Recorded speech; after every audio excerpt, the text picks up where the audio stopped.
Hello friends, आप सभी का स्वागत करते हैं हमारे चैनल हरदोई रश्मि ब्लॉग पर। तो आप सभी देख रहे हैं दर्द से मोहब्बत भाग 152। इससे पहले इस कहानी के 151 भाग अपलोड हो चुके हैं चैनल पर। अगर आप सबने नहीं पढ़ा है तो ज़रूर पढ़ लीजिएगा। अब तक आप सबने पढ़ा था गीतांजलि की आंख तो हल्की हल्की सी नम हो गई थी, लेकिन अजीत उसने भी शोभित का दर्द बहुत अच्छे से देखा था। उसने देखा था कि शोभित को कैसे वो दिन रात नशे में डूबा रहता था। उसने देखा था शोभित को हर वक्त शिखा का नाम पुकारते हुए। शोभित ने जो कुछ भी शिखा के साथ किया था वो बहुत ही ज़्यादा गलत किया था, लेकिन अब उसे अपनी गलती का एहसास हो चुका था और वो उसके लिए बहुत ही ज़्यादा पछता रहा था। अब देखते हैं आगे इस कहानी में क्या होता है। तो वहीं शिखा ने भी शोभित के सीने पर मारते हुए काफ़ी ज़्यादा गुस्से से कहा, अब बोलते क्यों नहीं हो तुम? अब क्यों चुपचाप से खड़े हो? बोलते क्यों नहीं हो? बोलो, बोलो ना। ये कहते हुए शिखा बहुत ही ज़्यादा गुस्से में थी और फिर वो शोभित जो कि चुपचाप से बिना किसी शिकायत के खड़ा हुआ था। शिखा रोते जा रही थी और रोते रोते वो वहीं ज़मीन पर बैठने लगती है, लेकिन अभी वो पूरी तरीके से बैठ पाती उससे पहले ही शोभित ने शिखा की बाजू पकड़कर उसे उठाया और फिर उसकी नम आंखों में देखकर बहुत ही शर्मिंदगी से बोलता है कि गुस्सा हो ना मुझसे, ठीक है मार लो मुझे, गुस्सा लो मुझ पर, चिल्ला लो मुझ पर, डांटो मुझे, जो करना है करो, लेकिन मैं तुम्हें अब टूटा हुआ नहीं देख सकता हूँ शिखा। तुम ऐसे रोकर कमज़ोर नहीं हो सकती हो। मैंने तुम्हारी लाइफ पूरी तरह से बर्बाद कर दी है। अब जब तक फिर से तुम्हें हंसता मुस्कुराता हुआ नहीं देखूंगा ना, मैं भी चैन से नहीं बैठूंगा, मैं भी खुश नहीं रह सकता हूँ। मारो मुझे जितना मारना चाहती हो, डांटो चिल्लाओ मुझ पर, लेकिन प्लीज़ रो मत। तुम रोगी तो ये दिल की धड़कनें रुक जाएंगी। शिखा ने इस बार हंसकर कहा कि क्या बात है, कहाँ से सीखते हो ये सब कुछ? तुम मुझे भी सिखा दो ना प्लीज़। काश तुम्हारे अंदर जितना टैलेंट है ना उसका थोड़ा भी मेरे अंदर होता ना, तो शायद मैं भी एक अमीर लड़का पटा लेती और अपनी सारी ज़रूरतें उससे पूरी करवा लेती और मैं भी आज बहुत ज़्यादा पैसे वाली होती। लेकिन मुझे देखो, मैं तो अंधी सी प्यार के पीछे भागती रही तुम्हारे। मुझे लगा था कि तुम इंजीनियर बन जाओगे, मैं आईएएस ऑफिसर बन जाऊंगी, फिर दोनों ही मिलकर एक बहुत ही अच्छा सा प्यारा सा घर बनवाएंगे जिसमें मैं, तुम और तुम्हारे पापा बहुत अच्छे से रहेंगे, साथ में खुशी खुशी हैप्पी फैमिली रहेगी हमारी। इतना कहकर शिखा ने अजीत की ओर देखा तो अजीत की नजरें भी झुक गई थी, क्योंकि कहीं ना कहीं शिखा का गुनहगार तो अजीत भी था। उसने भी उसे सच नहीं बताया था। शिखा ने भी अजीत की तरफ देखकर हाथ जोड़कर कहा कि आप जैसे पापा कहाँ पर ही मिलते हैं। धन्य हो आप जो अपने बेटे की कमियों पर ऐसे ही पर्दा डालते रहे। आपने भी मुझे सच नहीं बताया। सच में आपसे भी बहुत ज़्यादा शिकायतें हैं मुझे। काश आपके जैसे मेरे भी एक पापा होते जो मेरी बातों को मानते, मेरे लिए शोभित से लड़ते, लेकिन मेरे पास तो मेरे पापा ही नहीं है। इसीलिए ही तो आप बाप बेटे ने मिलकर मुझे बेवकूफ़ बनाया है, मुझे पूरी तरह से धोखा दिया है। शिखा आगे बोलती है कि अब मुझे इस घर से जाना है। प्लीज़ मैं आप सभी के हाथ जोड़कर कह रही हूँ, मुझे मेरे हाल पर ही छोड़ दीजिए। प्लीज़ मेरे लिए बिल्कुल भी परेशान होने की ज़रूरत नहीं है। मैं पहले ही बहुत ज़्यादा परेशान हूँ, बहुत मुश्किल से अपनी ज़िंदगी को जी रही हूँ। इससे ज़्यादा टेंशन नहीं झेल पाऊंगी मैं। सच कहती हूँ, मर जाऊंगी मैं, मर। ये कहते हुए शिखा ने भी अपने आंसुओं को पोंछा और फिर जैसे ही शोभित के सामने से वहां से जाने लगी, तभी शोभित ने भी उसकी बाजू पकड़ ली और उसकी तरफ देखने लगा। शिखा ने भी बिना पलटे हुए कहा कि छोड़ दो शोभित मेरा हाथ। शोभित बोलता है कि नहीं, अब नहीं छोड़ूंगा, कभी भी नहीं छोड़ूंगा। शिखा बोलती है कि इतना हाथ पकड़ने वाले होते ना तो फिर पहले ही मुझे रुसवा ना कर देते तुम। शोभित बोलता है कि हो गई है गलती मुझसे, मानता हूँ कि मैंने बहुत बड़ी गलती की है, आगे से नहीं होगी, कभी भी नहीं होगी, लेकिन तुम्हें मैं इस घर से कहीं भी नहीं जाने दूंगा। ये कहकर शोभित ने भी शिखा की बाजू पर जोर से झटका मारा और शिखा जो कि सीधा शोभित के सामने जाकर खड़ी हो गई थी, वो हैरानी से अभी शोभित की तरफ ही देख रही थी। शोभित भी शिखा की आंखों में देखकर बोलता है कि एक बार माफ कर दो ना प्लीज, बस एक बार। तुम जैसा चाहती हो, जो चाहती हो बस वही होगा। मैं तुमसे एक बार भी किसी भी चीज के लिए नहीं पूछूंगा, बस एक बार माफ कर दो मुझे। शिखा बोलती है कि चले जाओ शोभित, मैं हाथ जोड़कर कहती हूँ तुमसे, चले जाओ मेरी आंखों के सामने से। मुझे अब तुम्हारी शक्ल भी नहीं देखनी है, नफरत होती है मुझे तुमसे। समझे, तुम एक ऐसे इंसान को नहीं देखना चाहती हूँ जिससे प्यार का जरा भी कदर न हो, जो बस अपनी ईगो को बचाने के लिए किसी के भी दिल से खेल सकता है, किसी के साथ भी मजाक कर सकता है। शोभित कुछ बोलता उससे पहले ही अजीत ने कहा कि शोभित जाओ यहाँ से। शिखा कहीं भी नहीं जाएगी। शिखा ने भी अजीत की तरफ हैरानी से देखा और फिर हल्की आवाज में बोलती है कि कैसे नहीं जाऊंगी, कैसे नहीं जाऊंगी मैं यहाँ से? आप होते कौन है मुझे रोकने रोकने वाले। अजीत ने भी शिखा को जवाब नहीं दिया। उन्होंने शोभित की तरफ देखा और बोला कि सुना नहीं तुमने, मैंने क्या कहा है, जाओ यहाँ से अभी के अभी, उसे बिल्कुल भी परेशान मत करो तुम। शोभित भी अपने पापा की तरफ देखकर बोलता है कि परेशान नहीं कर रहा हूँ पापा, मैं बस अपनी शिखा के पास रहना चाहता हूँ, उससे ढेर सारी बातें करना चाहता हूँ। अजीत भी थोड़ा सा आगे आ जाता है और उन्होंने भी शोभित का हाथ पकड़ा और फिर उसे अपने साथ ले जाते हुए बोलते हैं कि गीतांजलि, इस बच्ची का ध्यान रखो तुम। शोभित ने भी हल्का सा पलट कर शिखा की तरफ देखा और फिर से बोलता है कि सच कहता हूँ शिखा, सच कहता हूँ मैं, अगर तुम इस घर से चली गई ना तो फिर मेरा मरा हुआ मुंह देखोगी। मैं तुम्हारे बिना नहीं रह पाऊंगा और अब मैं बिल्कुल भी तुमसे दूर नहीं रहना चाहता हूँ। शिखा भी हैरानी से शोभित की तरफ देख रही थी और कहीं ना कहीं उसे लग रहा था कि शोभित जो कुछ भी कह रहा है वो बिल्कुल सच कह रहा है। अगर वो यहाँ से चली गई तो सच में शोभित मर जाएगा। गीतांजलि ने भी अपने आंसुओं को पोंछा और फिर वो भी शिखा के पास आ जाती है और फिर उसके चेहरे को अपने हाथों में भरकर बहुत ही प्यार से बोलती है कि तुम तो बहुत ज़्यादा प्यारी बच्ची हो और बहुत ही ज़्यादा खूबसूरत हो। इन मोटी मोटी आंखों में आंसू बिल्कुल भी अच्छे नहीं लगते हैं। शिखा अभी कुछ कहने ही वाली थी कि तभी गीतांजलि ने कहा कि तुम पहले नहा लो, नाश्ता कर लो और फिर आराम से बात करेंगे। तुम जो भी चाहती हो ना वैसा ही होगा, ठीक है? तुम्हारी बात को कोई भी नहीं टालेगा, जो तुम कहोगी वही करेंगे हम सब। शिखा की आंखों में फिर से आंसू आ गए थे और फिर गीतांजलि ने भी शिखा को अपने सीने से लगा लिया था। शिखा भी फूट फूट कर रोने लगी थी। वो बहुत पहले से ही रोना चाहती थी लेकिन कोई भी नहीं था उसे सहारा देने वाला जिसके सामने वो रोकर अपने दर्द को निकाल पाती। तो वहीं गीतांजलि को ना जाने क्यों शिखा में खुद की छवि दिखाई दे रही थी। 20 साल पहले उसके साथ भी तो ऐसे ही हुआ था। अजीत ने उसे छोड़ दिया था और फिर एक मिसअंडरस्टैंडिंग के चलते वो अकेले रह गई थी और 20 साल से ऐसी तरह से घुट घुट कर जी रही थी। तो वहीं दूसरी तरफ अजीत ने भी शोभित को डांटते हुए कहा कि ये कौन सा तरीका है उसे से माफ़ी मांगने का। शोभित बोलता है कि मैंने क्या किया है पापा, कुछ भी तो नहीं किया है ना। हाथ जोड़कर उसके सामने माफ़ी तो मांग रहा था, गुस्सा तो वही कर रही थी मेरे ऊपर। अच्छा है ना, जितना गुस्सा निकालेगी ना, अच्छी बात है निकाल ले, उतनी ही जल्दी वो माफ़ कर देगी मुझे। अजीत बोलता है कि वो तुमसे गुस्सा नहीं है बल्कि तुमसे नफरत करने लगी है, नफरत। और उसकी नफरत को प्यार में बदलने के लिए सिर्फ माफ़ी ही काफ़ी नहीं होती है शोभित।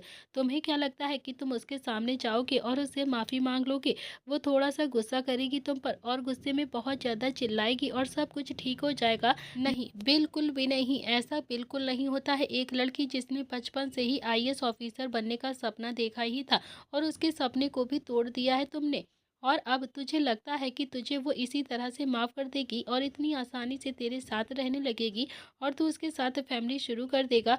मुझे देख, 20 साल लग गए हैं मुझे गीतांजलि को अपनी ज़िंदगी में लाने के लिए और अब गीतांजलि मेरी ज़िंदगी में आई है, समझा तू? वो भी तेरी वजह से ही, वरना मैंने तो पूरी तरह से उम्मीद ही छोड़ दी थी गीतांजलि को अपनी लाइफ में लाने की, और तू चाहता है कि 20 मिनट में ही सब कुछ ठीक हो जाए। शोभित बोलता है तो फिर क्या करूँ पापा, उसे जाने दूँ क्या?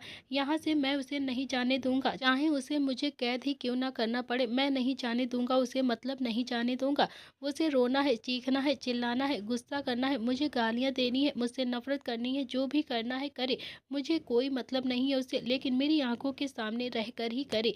जाने तो मैं कहीं भी नहीं दूंगा अब उसे। अजीत बोलता है कि मत जाने दे, लेकिन उसे थोड़ा सा वक्त तो दे दे, उसके सामने कम जाया कर तू। वैसे तू एक काम कर, तू ना मुझ पर ही छोड़ दे, मैं वादा करता हूँ वो लड़की इस घर से कहीं पर भी नहीं जाएगी और तेरे साथ अपनी जिंदगी की शुरुआत भी करेगी, लेकिन तू 24 घंटे उसके सामने ही मत रहा कर, समझा तू? शोभित गुस्से में सोफे पर आकर बैठ गया और कुछ देर तक तो वो कुछ नहीं बोलता है और फिर उसने भी अपनी नज़र उठाकर अजीत की तरफ देखा और बोलता है कि मैंने आपकी लव स्टोरी कंप्लीट कराई है पापा, आप भी मेरी लव स्टोरी को कंप्लीट कराओगे?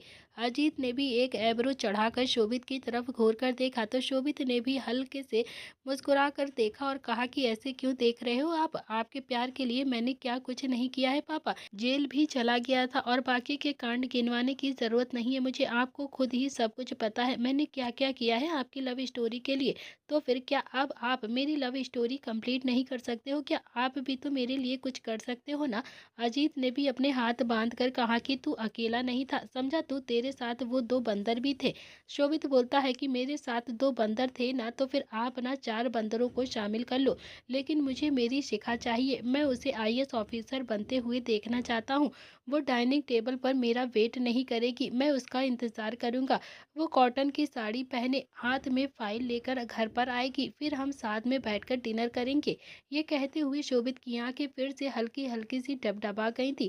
अजीत ने भी गहरी सांस ली और फिर बोलता है कि तुम्हें पता है शोभित, हमारे खानदान में एक बात है। शोभित बोलता है कि जानता हूँ पापा, मेरे पापा ने लव मैरिज करी थी क्योंकि उनका प्यार सच्चा था। वो दुनिया से लड़ पड़े थे। आपका प्यार भी सच्चा है। आपने गीतांजलि माँ के लिए 20 साल वेट किया है और मैं भी अपने खानदान पर ही गया हूँ पापा। शिखा को पाने के लिए कुछ भी करूँगा। शोभित की बात सुनकर तो अजीत भी आंखें फाड़कर हैरानी से उसे देख रहा था। शोभित बोलता है कि बस अब ज्यादा मत छुपाइए आप। मैं जानता हूँ आप मेरे पापा नहीं हो, चाचू हो, पर मेरे लिए तो आप मेरे पापा ही हो। अब ये मत पूछना कि किसने बताया, क्यों बताया और कब पता चला। अब आप बस कुछ भी करके मेरी शिखा का मूड ठीक कर दीजिए। ये कहकर शोभित भी कमरे से बाहर निकल गया और अजीत वहीं खड़ा होकर उस दरवाजे की तरफ देख रहा था जहां से शोभित अभी अभी गया था।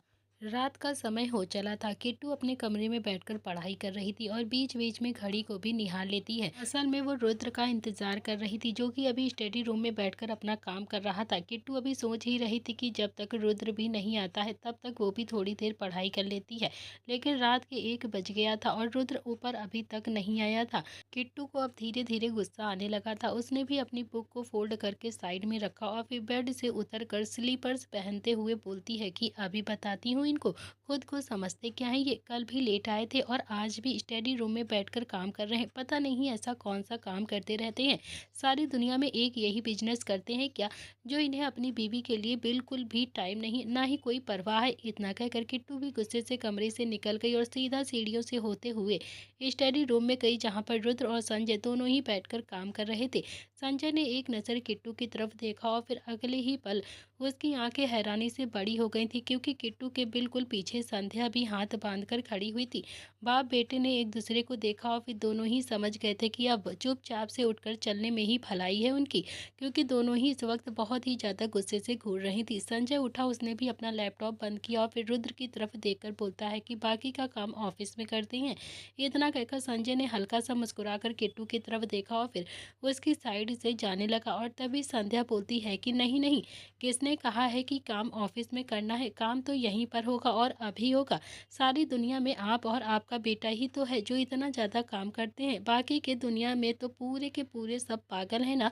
अरे रात के समय तो पक्षी भी अपने घोंसले में वापस आ जाते हैं, लेकिन आप बाप बेटे को देखो, किसी की कोई फिक्र ही नहीं है। रुद्र ने भी चोर नज़रों से अपनी माँ को देखा और फिर किट्टू की तरफ देखा तो किट्टू भी अभी सुलगती हुई आंखों से उसे ही घूर रही थी। रुद्र भी खुद में ही बड़बड़ाता है, यार सच में इसने तो मेरी हालत ही खराब कर दी है। अभी माँ चिल्ला रही थी, थोड़ी देर बाद ये चिल्लाएगी। तो वहीं संजय ने भी संध्या को बहुत ही प्यार से समझाते हुए कहा कि अरे संध्या, ये बहुत ज़रूरी प्रोजेक्ट था ना, रुद्र अकेला हैंडल कर रहा था तो मैंने सोचा कि मैं इसकी हेल्प कर दूं। संध्या ने भी संजय की बाजू पकड़ी और फिर उसे खींचते हुए बोलती है कि आप चलिए जरा कमरे में आराम से बैठकर बातें करते हैं। संजय ने धीरे से कहा कि कम से कम बहू के सामने तो ऐसा मत कहा करो। संध्या ने पलटकर संजय को देखा और बोलती है कि इसीलिए तो कमरे में लेकर जा रही हूँ ताकि बहू भी बेटे को डांट ले। हद करते हो आप दोनों ही। फिर उसने भी किट्टू की तरफ देखकर कहा कि किट्टू, अब आराम से अपने पति की क्लास लगा सकती हो तुम, मैं भी लेकर जाती हूँ इन्हें इनकी क्लास लेने के लिए। संजय ने पलटकर रुद्र की तरफ देखा तो रुद्र का मन तो कर रहा था कि वो अपने पापा के साथ ही कमरे से बाहर निकल जाए, क्योंकि अब किट्टू से वो बहुत ही ज़्यादा डरता था, उसे वो बहुत ज़्यादा गुस्साती थी। संजय और संध्या के जाते ही किट्टू ने अंदर जाकर सबसे पहले स्टडी रूम का अंदर से दरवाज़ा बंद कर लिया और अब तो रुद्र को ऐसा लगने लगा था कि जैसे उसकी पिटाई होने वाली है। वो लड़खड़ाती हुई जुबान में बोलता है कि कमरे का दरवाज़ा क्यों बंद कर दिया तुमने?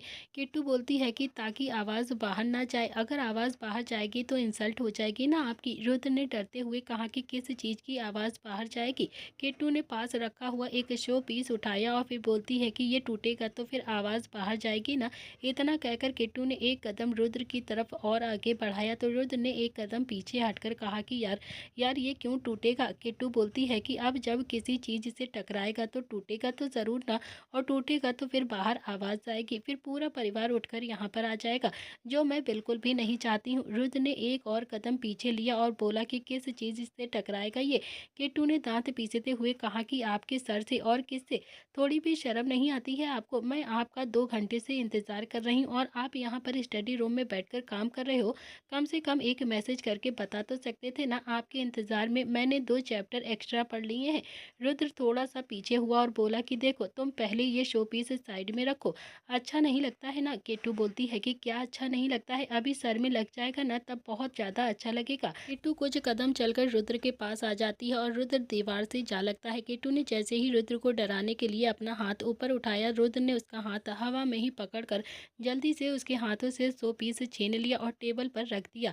अगले ही पल उसने किट्टू की कमर पर अपने हाथ डालकर उसे खुद से सटाते हुए कहा कि अब बोलो, क्या कह रही थी तुम? ज़रा फिर से बोलना। जब तुम मुझसे बात करती हो ना, तो हाथ में कुछ पकड़ा मत करो यार, मुझे बहुत ज़्यादा डर लगता है।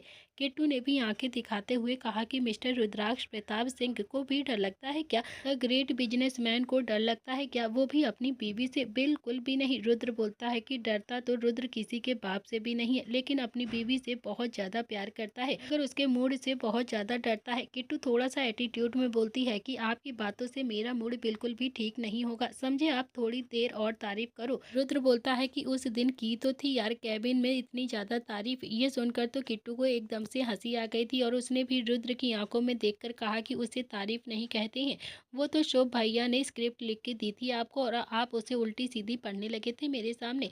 सच सच बताइए कि मैं आपको बहुत अच्छी लगती हूँ या नहीं?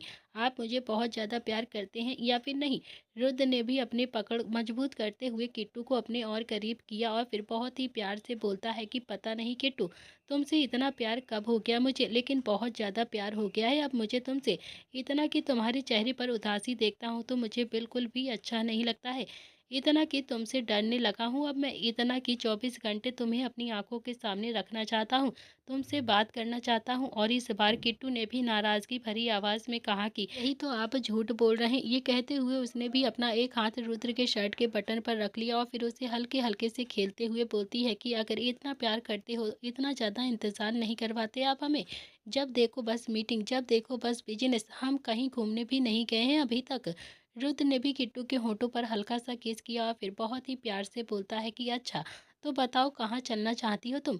वहीं लेकर चलूँगा तुम्हें। किट्टू बोलती है कि अभी तो मेरी पढ़ाई है, लेकिन जैसे ही मेरे एग्ज़ाम ख़त्म हो जाएँगे ना, मैं और आप कहीं बाहर घूमने के लिए चलेंगे।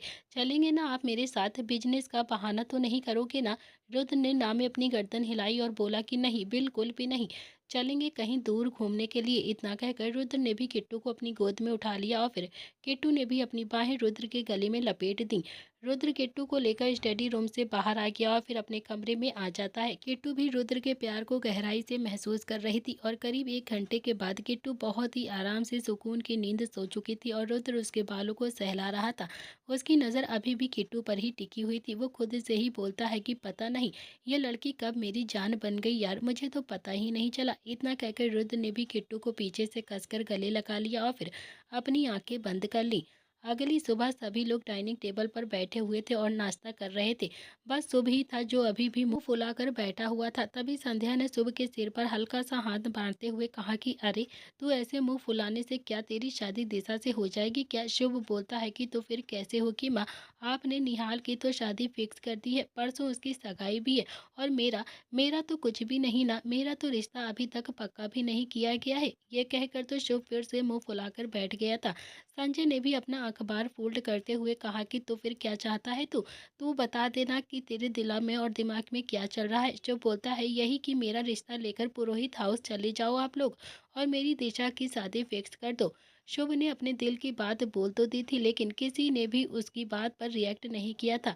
सब नाश्ता करने में बिजी थे और शुभ ने भी आखिरकार इस बार बच्चों की तरह चिल्लाते हुए दादी की तरफ देखकर कहा कि दादी कुछ करो ना आप यार, कुछ तो करो, एक आप ही तो हो मेरा एकमात्र सहारा। फिर उसने दादाजी की तरफ देखकर कहा कि दादाजी कुछ करो ना आप प्लीज। दादाजी ने कहा कि मैं क्या करूं, जो करेगा तेरा बाप ही करेगा। संजय ने भी दादाजी की तरफ देखकर कहा कि पिताजी आप हमेशा ऐसी बातें क्यों बोलते हो? क्या ये सारे काम मेरे ही हैं क्या?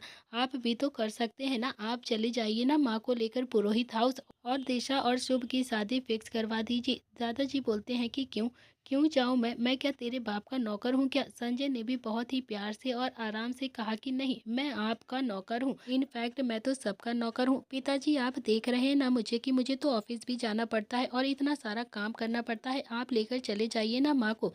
संजय और दादाजी में आपस में बहस होने लगी थी और आखिरकार दादी ने भी खड़े होकर कहा कि बस कीजिए। संजय के पिताजी हद करते हैं आप। सही तो कह रहा है संजय, अब वो ऑफिस भी देखे या फिर रिश्तों को भी संभाले। क्या क्या करेगा मेरा बेटा अकेले। फिर उसने शुभ की तरफ देखकर कहा कि शुभ, मैं चलती हूँ तेरे साथ, चल तेरी शादी आज ही दिशा के साथ फिक्स करके आते हैं। इतना कहकर उन्होंने भी किट्टू की तरफ देखा और बोलती हैं कि किट्टू, तुम्हें कोई आपत्ति तो नहीं है ना। किट्टू बोलती है कि अरे दादी जी, भला मुझे क्या आपत्ति होगी, अच्छी बात है ना कि मेरी बहन भी यहाँ पर आ जाएगी। रुद्र ने भी बहुत ही प्यार से किट्टू की तरफ देखा और बोलता है कि अरे किट्टू, दादी ये नहीं पूछ रही हैं, दादी ये पूछ रही हैं कि क्या तुम अपनी बहन की शादी, जो कि बहुत ही ज़्यादा अच्छी और प्यारी है, इस गधे से करना चाहती हो? तुम्हें कोई प्रॉब्लम तो नहीं है ना? किट्टू ने भी रुद्र की तरफ देखकर कहा कि कौन से गधे से। ये सुनकर तो सबने अपनी हथेली अपने माथे पर मार ली थी और शुभ, जो कि अपना सर डाइनिंग टेबल पर रखकर पैर पटकने लगा था। शुभ को ऐसे देखकर सब लोग उसकी सिचुएशन को बहुत ही ज़्यादा एंजॉय कर रहे थे। सबको इस वक्त शुभ की ऐसी क्यूटनेस देखकर बहुत अच्छा लग रहा था। उसे सीरियस तो कोई भी नहीं ले रहा था। और आखिरकार नील ने हंसते हुए कहा कि बस बस बहुत हुआ है, चलो आज तुम्हारा रिश्ता लेकर पुरोहित हाउस से चलते हैं, तुम्हारे लिए लड़की देख कर आते हैं। शुभ के चेहरे पर तो बड़ी सी मुस्कुराहट आ गई थी। वो भी मुस्कुराते हुए खड़ा होकर बोलता है कि हाँ हाँ चलो। दादी ने कहा कि नाश्ता तो कर ले पहले। शुभ बोलता है कि बस अब तो मम्मी जी के हाथ के पराठे ही खाऊंगा। ये सुनकर तो सबने एक साथ कहा कि मम्मी जी। अगले ही पल निहाल ने भी संध्या की तरफ देखकर कहा कि देखा मम्मी, इसने आज तक आपको कभी भी मम्मी जी नहीं कहा होगा, लेकिन अपनी सासू माँ को, सॉरी सॉरी, होने वाली सासू माँ को मम्मी जी कहा जा रहा है। शुभ ने भी गुस्से में निहाल की तरफ घूर कर देखा और कहा कि तू ना ज़्यादा आगे मत लगा, समझा तो। फिर उसने भी संध्या की तरफ देखकर बहुत ही प्यार से कहा, माँ तुम तो मेरी बहुत अच्छी माँ हो ना, बुरा तो नहीं लगा ना आपको, आप मेरी बहुत ही ज़्यादा प्यारी माँ हो। संध्या बोलती है कि मुझे क्यों बुरा लगेगा, भला शादी कर ले उसके बाद तुझे पता चलेगा कि बुरा लगना क्या होता है। संजय ने भी संध्या की तरफ देखकर हंसकर कहा कि तेरी माँ बिल्कुल ठीक कह रही है।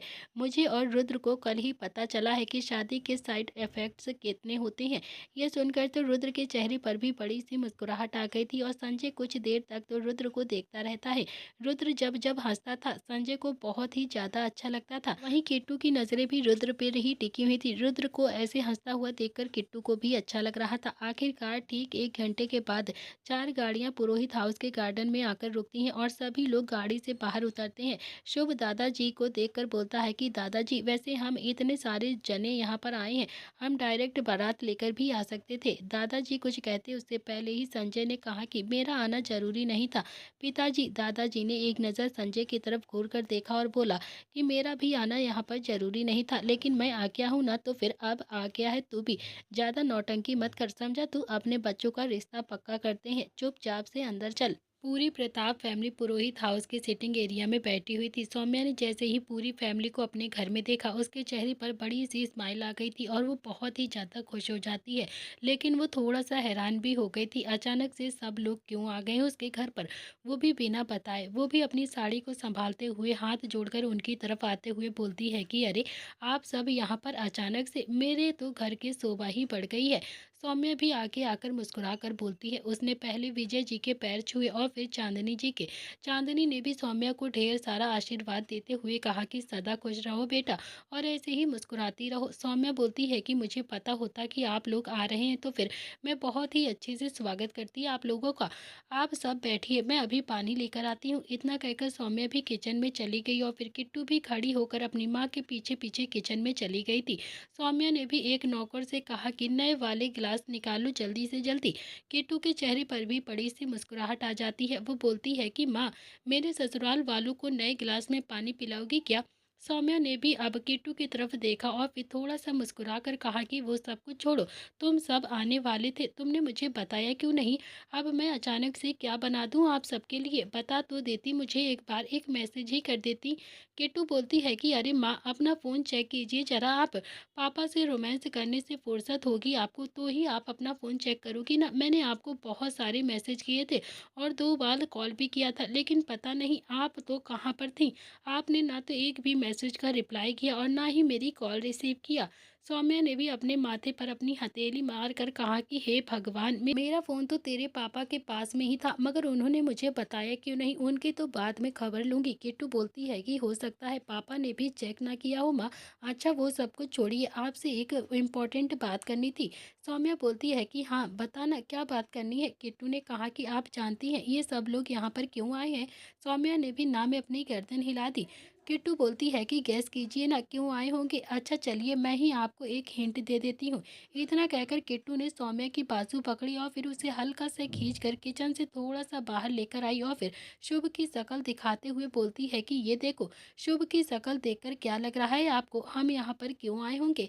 सौम्या की आंखें हैरानी से फैल गई थी। अब वो इतनी बेवकूफ़ भी नहीं थी कि वो समझ ना पाती। वो भी किट्टू की तरफ देखती है और बोलती है कि शुभ को लेकर आए हो, मतलब दिशा का रिश्ता मांगने के लिए ना?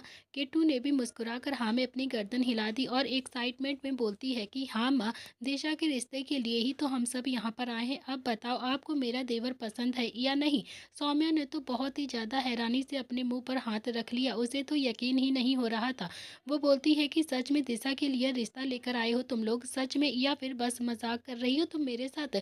बता दो ना किट्टू प्लीज़। देखो मैं जानती हूँ कि शुभ दिशा से मजाक करता है, लेकिन प्यार करता है ये मुझे नहीं पता था। किट्टू बोलती है कि माँ आप बाहर जाइए ना, आपको सब कुछ खुद ब खुद पता चल जाएगा। मैं झूठ नहीं बोल रही हूँ, बिल्कुल सच बोल रही हूँ। सौम्या भी ट्रे लेकर जल्दी से बाहर जाती है। उसने ट्रे दादाजी की ओर बढ़ा दी। दादाजी ने भी पानी लिया और फिर ऐसे ही करके उसने सबको पानी पिला दिया। और अब सौम्या चेहरे पर मुस्कुराहट लेकर प्रताप फैमिली की तरफ देख रही थी, लेकिन कोई भी रिश्ते की बात नहीं कर रहा था।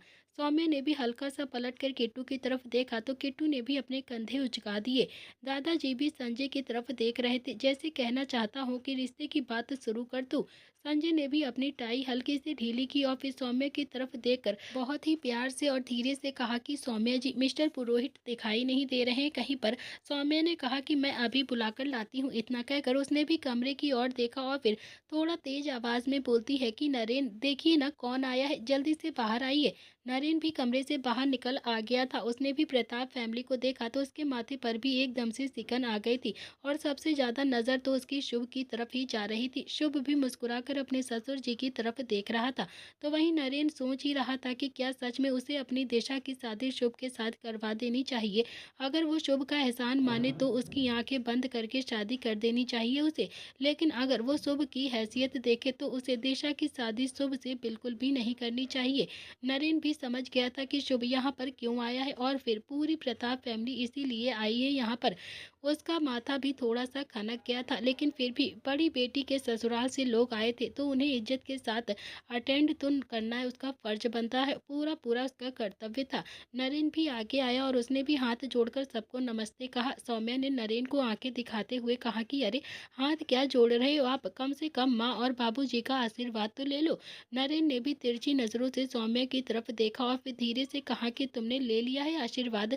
सौम्या ने भी मुस्कुराकर हाँ में अपनी गर्दन हिला दी। अब नरेन के पास भी कोई दूसरा ऑप्शन नहीं था। वो भी झुका और फिर उसने दादाजी के पैर छुए और फिर चांदनी जी के भी पैर छुए। दोनों ने ही बहुत ही प्यार से उसे आशीर्वाद दे दिया और फिर नरेन भी सोफे पर आकर बैठ गया। उसने हल्का सा पलट कर सौम्या की तरफ देखा तो सौम्या बहुत ही ज्यादा मुस्कुरा कर नरेन की तरफ देख रही थी। सौम्या तो इस रिश्ते से बहुत ज्यादा खुश थी, और होती भी क्यों ना, आखिर प्रताप फैमिली की वजह से ही तो वो और उसकी बेटियां घर की छत के नीचे जो रह रही थी।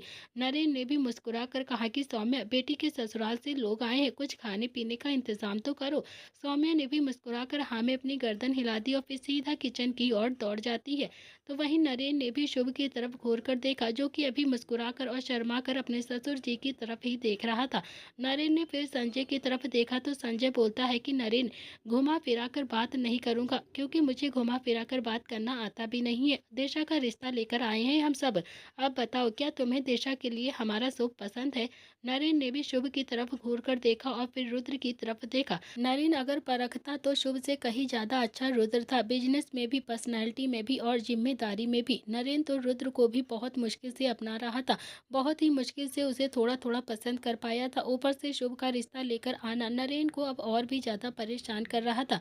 नरेन ने भी डायरेक्ट मना तो नहीं किया, बस हल्के से मुस्कुरा कर कहा कि अभी तो मेरी दिशा बहुत ज्यादा छोटी है, 21 साल की भी नहीं हुई है सही से। अभी उसकी शादी मुझे ठीक नहीं लग रहा है करना। मतलब मैं मना नहीं कर रहा हूँ। मैं जानता हूँ कि शुभ बहुत ज़्यादा अच्छा है और बहुत ही ज़्यादा काबिल भी है। बिज़नेस में बहुत ही ज़्यादा कंट्रीब्यूशन भी देता है, लेकिन अपनी ज़िम्मेदारियों को भी निभाता है और अपने काम को लेकर भी बहुत ज़्यादा ज़िम्मेदार है। किसी को दुखी भी नहीं रखता है, हमेशा सबका ख़्याल रखता है और सबको हँसाता रहता है। ये सारी बातें सुनकर तो तीनों ही भाई इधर-उधर देखने लगे थे, जबकि शुभ जो कि छोटी आँखें करके अपने ससुर जी की तरफ ही देखे जा रहा था। आखिर नरेन ने भी घुमा-फिरा कर शुभ की कमियाँ पूरी फैमिली के सामने जो गिनवा दी थी। विजय जी ने भी ट्रे को देखकर कहा कि देखो नरेन, हम जानते हैं कि शुभ में बचपना है अभी, बिज़नेस में भी ध्यान नहीं देता है, ये मस्ती-मज़ाक करता रहता है, लेकिन शादी हो जाएगा तो फिर ज़िम्मेदारी भी समझ जाएगा और अपने आप में खुद ही ज़िम्मेदार बन जाएगा। हम कौन-सा कह रहे हैं कि आज ही रिश्ता पक्का करो और कल ही शादी कर दो। शादी अगले साल तक कर देंगे, तुम रिश्ते के लिए हाँ तो करो बस। नरेन ने भी संजय की तरफ देखा और कहा कि देखो, मैं शादी के लिए इनकार नहीं कर रहा हूँ, लेकिन अब आप ही बताइए मिस्टर प्रताप, आप मेरी जगह होते तो फिर क्या अपनी बेटी की शादी ऐसे इंसान से करते जो अपनी ज़िंदगी में बिल्कुल भी सीरियस नहीं है, ना ही कोई काम करता है और ना ही किसी के लिए इतना ज़्यादा सीरियस है। मैं शुभ को गलत नहीं कह रहा हूँ, मैं जानता हूँ कि मेरी दिशा के लिए इससे अच्छा लड़का शायद नहीं मिलेगा। कितना अच्छा है शुभ, शादी हो जाएगी तो अपनी ज़िम्मेदारी भी समझेगा। संजय कुछ बोलता उससे पहले ही शुभ ने कहा कि तो फिर ठीक है ना, शादी फिक्स। अब तो शादी फिक्स कर लीजिए ना, जब आपको मेरी अच्छाइयाँ पता ही हैं तो शादी हो जाएगी तो फिर मैं अपनी ज़िम्मेदारी खुद ही समझा लूँगा। दिशा को बुलाइए, मैं अभी रिंग लेकर आया हूँ ना, दिशा को अंगूठी पहना कर ही जाऊँगा।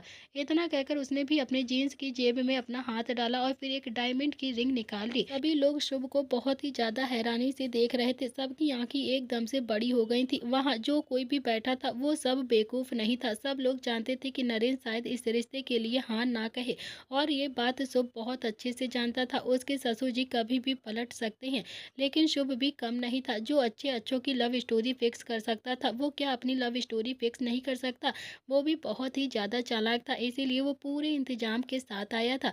तभी सौम्या भी दोनों ही नौकरों के साथ बाहर आ जाती है और फिर सबके साथ में ट्रे थी। सबने वो ट्रे टेबल पर लाकर रख दी थी और शुभ को भी सौम्या को देखकर बहुत ही फटाक से एक आइडिया आ जाता है। वो भी झटाक से बोलता है कि मम्मी जी, रिश्ते की बात हो गई है, मैं आपको पसंद तो हूँ ना?